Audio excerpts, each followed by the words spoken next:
Hello दोस्तों। तो मैं पुनः आप लोगों के बीच प्रासरणी दाब पे कुछ आंगिक प्रश्न को हम लोग सॉल्व करते हैं। मैंने प्रासरणी दाब के लिए फॉर्मूला यहाँ पे आपको निकाल करके दिया। प्रासरणी दाब कैपिटल पाई बराबर, है ना, प्रासरणी दाब बराबर कैपिटल पाई बराबर, यहाँ पे बताया प्रसरणी दाब कैपिटल पाई बराबर आर टी और बट्टा में भी, है ना। इसे हम लोग इस नियम पे आसानी से बनाए भी थे, या यहाँ पे मैं अगर लिख दूं एन आर टी बाई भी, है ना, या मैंने आपको दिया था प्रासरणी दाब कैपिटल पाई बराबर सी आर टी सांद्रण, अगर हम निकाल लेते हैं तो इस पे हम लोग कुछ सवाल को सॉल्व करते हैं, आंगिक प्रश्न को बनाते हैं। जैसे एक सवाल है, क्वेश्चन है, यहाँ पे एक क्वेश्चन है बताया जाता है, और क्वेश्चन का क्वेश्चन है जो 0 डिग्री सेल्सियस ताप पर, मैं लिख दे रहा हूं 0 डिग्री सेल्सियस ताप पर, 0 डिग्री सेल्सियस ताप पर, है ना। ये क्वेश्चन है 0 डिग्री सेल्सियस ताप पर 5% यूरिया, 5% यूरिया, 5% यूरिया जिसका अनुसूत्र होता है NH2CO NH2, 5% यूरिया के जलीय विलयन, के जलीय विलयन का प्रसरणी दाब ज्ञात करें। जलीय विलयन का प्रसरणी दाब ज्ञात करें। तो अब इस पे हम सवाल बनाते हैं। बनाने का सबसे आसान तरीका होता है, इस सवाल में जो जो चीजें दी गई है उसे हम लोग लिखते हैं।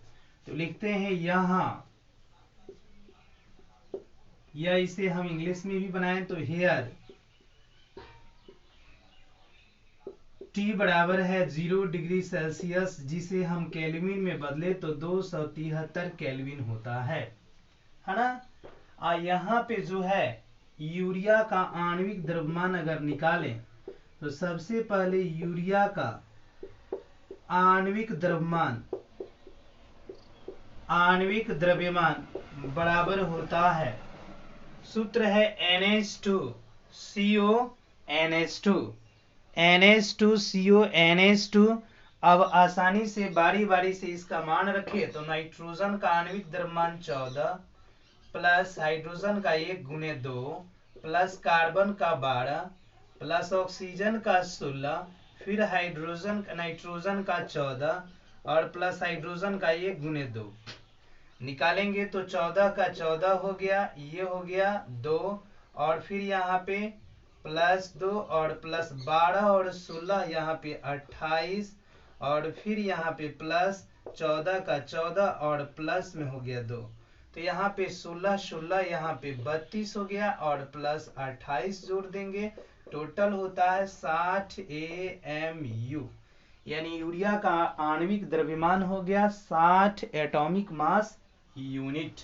अब कह रहा है 5% यूरिया, तो यहाँ पे यूरिया का ग्राम में द्रव्यमान अगर निकालिए तो यूरिया का ग्राम में द्रव्यमान बराबर होता है 5 ग्राम, क्योंकि यह 100 मिलीलीटर जल में घुला होगा, तो द्रव्यमान ग्राम में द्रव्यमान बराबर 5 ग्राम।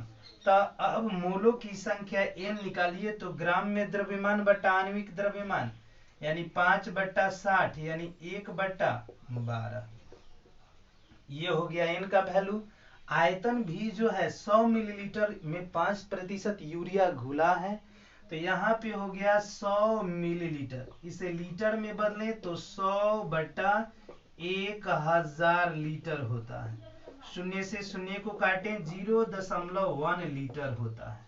गैस स्थिरांक R का मान 0.082 लीटर एटीएम, है ना। यहाँ पे होता है डिग्री प्रति, है ना, डिग्री इनवर्स, ये हो गया आपके गैस स्थिरांक का मान। अब इन सारे वैल्यू को लेकर के रखेंगे तो प्रासरणी दाब आसानी से निकाल सकते हैं। प्रासरणी दाब बराबर हुआ NRT बटा V। एन का वैल्यू अगर रखिए तो एन का वैल्यू है 1 और बट्टा में 12 और फिर गुना में कितना हो गया, आर का वैल्यू है आर का वैल्यू है 0.0821 और टी का वैल्यू है और वो है कितना 273 है ना, और बट्टा में गुना यहाँ हो गया 0.1। तो यह 1 से गुना करेंगे 0.0821 गुना 273 और बट्टा में 1.2। जब ये दोनों को हम गुना करेंगे तो ये होगा 22.41 22.41 और भाग देते हैं 1.2 से, तो प्रासरणी दाब का मान 18.67 और वो होता है एटीएम वायुमंडलीय दाब। तो इस तरीके से हम 5% यूरिया का 0 डिग्री सेल्सियस टेम्परेचर पर प्रासरणी दाब का मान निकालते हैं। 0 डिग्री सेल्सियस ताप पर 5% यूरिया का, तो ये यूरिया का अणु सूत्र हो गया NH2CO NH2। तो सबसे पहले हमने क्या किया, टेम्परेचर जो दिया डिग्री सेल्सियस में उसे हम केल्विन में बदलेंगे। अगर 10 दिया होता तो 273 प्लस हम क्या करते यहाँ पे, जैसे मान लीजिए जी कहीं आपको 10 डिग्री सेल्सियस दिया हो और इसे केल्विन माप क्रम में बदलना हो तो 10 प्लस 273 यानी 283 केल्विन हो जाता है। तो ऐसे आप केल्विन में बदल सकते हैं। तो जब 0 डिग्री सेल्सियस दिया हो तो हम 273 केल्विन रखते हैं। यूरिया का आणविक द्रव्यमान निकालेंगे तो 60 एटॉमिक मास यूनिट आता है। ग्राम में द्रव्यमान है और वो भी है कितना 5 ग्राम। तो मोलों की संख्या निकालेंगे तो ग्राम में द्रव्यमान बट्टा आणविक द्रव्यमान यानी 1/12 होता है कटने के बाद। आयतन हमारा 100 मिलीलीटर है तो इसे हम लोग आसानी से लीटर में बदलेंगे तो 1000 से भाग दे देंगे तो 0.1 लीटर होता है। गैस स्थिरांक का मान 0.0821 लीटर एटीएम प्रति degree inverse litre ATM degree inverse होता है। अब हम मान निकालेंगे प्रासरणी दाब पाई बराबर NRT/V। तो अब यहाँ पे NRT/V जब निकालते हैं तो यहाँ पे मिलता है n का वैल्यू 1/12, तो यहाँ पे सीधा नीचे कर दिए हैं, एक टर्म और आगे बढ़ सकता है 0.082 एक जो है किसका है r का मान है और t का मान 273 है। ऊपर वाले में गुना करेंगे तो 0.0821 गुने 273 और इसमें गुना करेंगे हर में तो 1.2। ऊपर अंश वाले को गुना करेंगे तो 22.41 बटा 1.2। इसे जब हम भाग देंगे तो ये कटने के बाद आएगा 18.67 एटीएम। तो इस तरीके से प्रासरणी दाब निकालने के लिए आप बुक से अनेक क्वेश्चन को सॉल्व कर सकते हैं, है ना। इसमें कहीं भी आपको कठिनाई नजर आता है तो आप जरूर हमसे पूछेंगे। एक बार आप बोर्ड पे देखें फिर हम आपको आगे बताते हैं।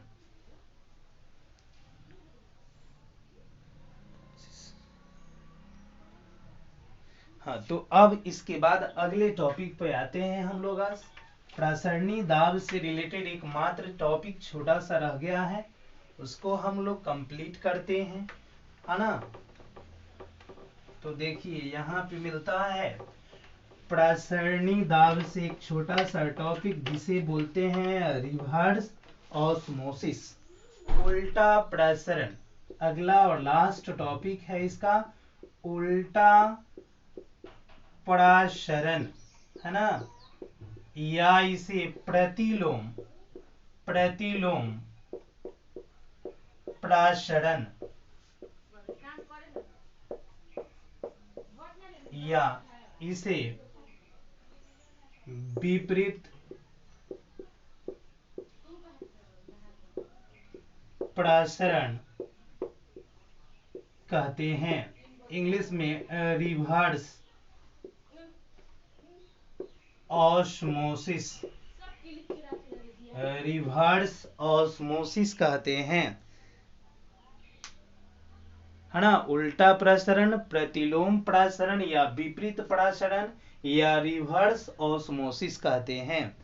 देखिए प्रसरण के बारे में इसके पहले मैं बताया था, वैसी प्रक्रिया जिसमें जो होता है विलायक जो होता है अर्ध पारगम्य झिल्ली को पार करके सांद्र विलयन से तथा तनु विलयन सांद्र विलयन में जब प्रसरित होता है तो प्रसरण की क्रिया होती है। प्रसरण का डिफिनेशन मैंने बताया था, और ये उल्टा प्रसरण है यानी रिवर्स ऑस्मोसिस के बारे में मैं बता रहा हूं।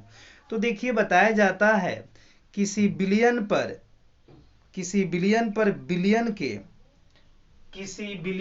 मैं लिख दे रहा हूं, किसी विलयन पर मैं लिख रहा हूं यहां पे किसी विलयन पर, है ना, विलयन के प्रासरणी दाब से, विलयन के प्रासरणी दाब से, है ना, यानी किसी विलयन पर विलयन के प्रासरणी दाब से अधिक दाब आरोपित करने पर, अधिक दाब आरोपित करने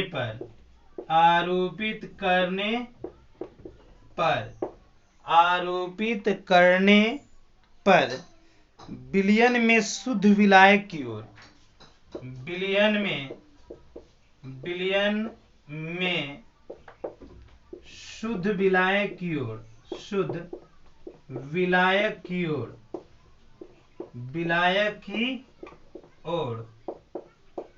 विलयन में शुद्ध विलायक की ओर प्रसरण होने को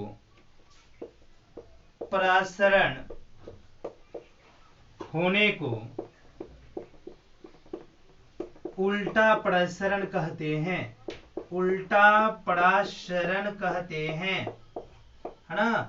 तो ये डेफिनेशन हुआ, इसे आप याद करेंगे। जैसे किसी विलयन पर विलयन के प्रासरणी दाब, यानी विलयन का जो प्रासरणी दाब है उससे जब अधिक आप दाब आरोपित करेंगे तो विलयन में जो होता है शुद्ध विलायक की ओर, है ना, विलयन से जो है विलायक शुद्ध विलायक की ओर प्रसरण की क्रिया करना शुरू कर देता है। तो यह प्रक्रिया जो होती है उल्टा प्रसरण कहलाती है। यह घटना हमको कहाँ में देखने को मिलता है? अशुद्ध जल को शुद्ध करने में जो होता है उल्टा प्रसरण का उपयोग किया जाता है। अशुद्ध जल को शुद्ध करने में उल्टा प्रसरण का उपयोग किया जाता है, और यह उल्टा प्रसरण तभी होता है जब विलयन पर आरोपित दाब से अधिक दाब किया जाए, है ना।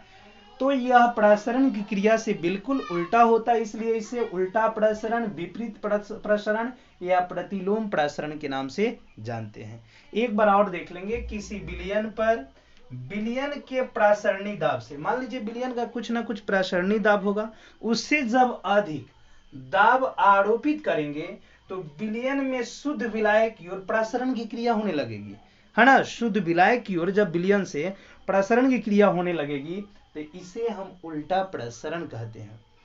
इस क्रिया का उपयोग अशुद्ध जल से शुद्ध जल को बनाने में किया जाता है। एक और मार्केबल पॉइंट, है ना, उल्टा प्रसरण जो होता है तभी होता है जब उसका दाब अत्यधिक उच्च हो, है ना। इसके बाद हम लोग विलयन के अनुसंख्य गुणधर्म, अगले अनुसंख्य गुणधर्म को देखेंगे। हमने आपको अभी तक एक अनुसंख्य गुणधर्म बताया, प्रासरणी दाब, प्रासरणी दाब के नियम, प्रासरण क्या है ना। अगले वीडियो से मैं आपको दूसरा अनुसंख्य गुणधर्म बताऊंगा, है ना। आज के लिए इतना ही, धन्यवाद।